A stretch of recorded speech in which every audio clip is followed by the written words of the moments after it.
Hi guys, my name is Tahira and I'm a professional Oriental dancer based in Poland, and this is TahiraBDD Dance Diary, where I invite you to dive with me into the world of Oriental dance and all its complexities. Let's begin!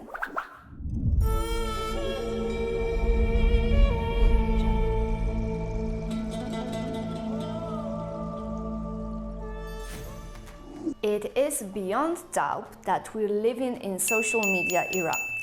Think about it as a dancer. Your photos are on Instagram, your videos are on YouTube, your friends are on Facebook. But what is on your website? Or firstly, do you even have one? And secondly, do you need one? If you're engaged in any paid dance activity, I strongly recommend you to have your own website and to update it with new info. Why? Well, that's the topic of today's episode. So let's start with 4 reasons you need your own website.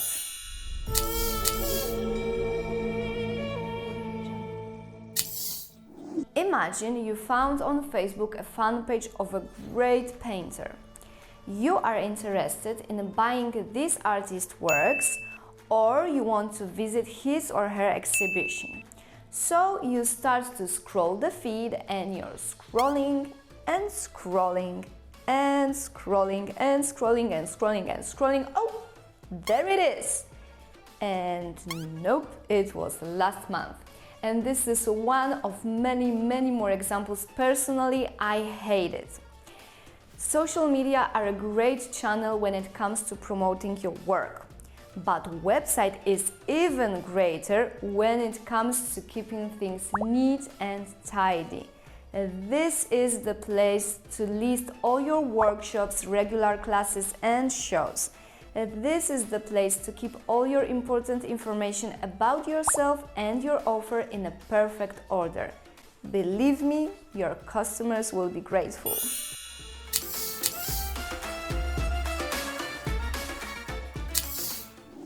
This is a multi-layered point, and probably you will need a bit of help from somebody who knows how to build websites to implement it. However, the important thing to know is that you can show the customers visiting your website whatever you want at any time you choose. There is, of course, a chosen structure of the website, which is obvious, but you can also use pop-ups, action bars, buttons, and so on. Moreover, you can decide what is gonna happen when a customer will perform a certain action on your website. For example, the customer leaves an address email on the show offer page, and an automatic mail is sent to him or her with more detailed information. All the processes you can implement can be compared to taking somebody by the hand and showing him or her what is what. You want this? Then this is the page you should see. And you're interested in this? Then here's what I've got for you.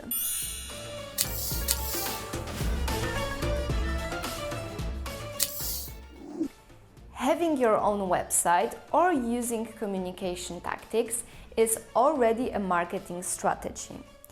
But so is using social media. So what is the difference?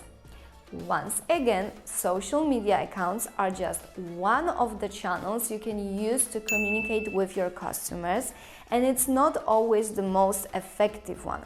I mean, you should use your social media, but you should also pay attention to your website. You can use it as a final destination from the paid advertisements you put on Facebook or Instagram. You can create on it landing pages with specific offers for specific clients. You can track how many and what type of customers visited your website, leaded there from the paid ads on social media. You have almost endless possibilities, and you can use a really wide range of marketing strategies when it comes to your website. You'll get to know your customers better, hence you'll have an opportunity to create offers in which they'll be more interested.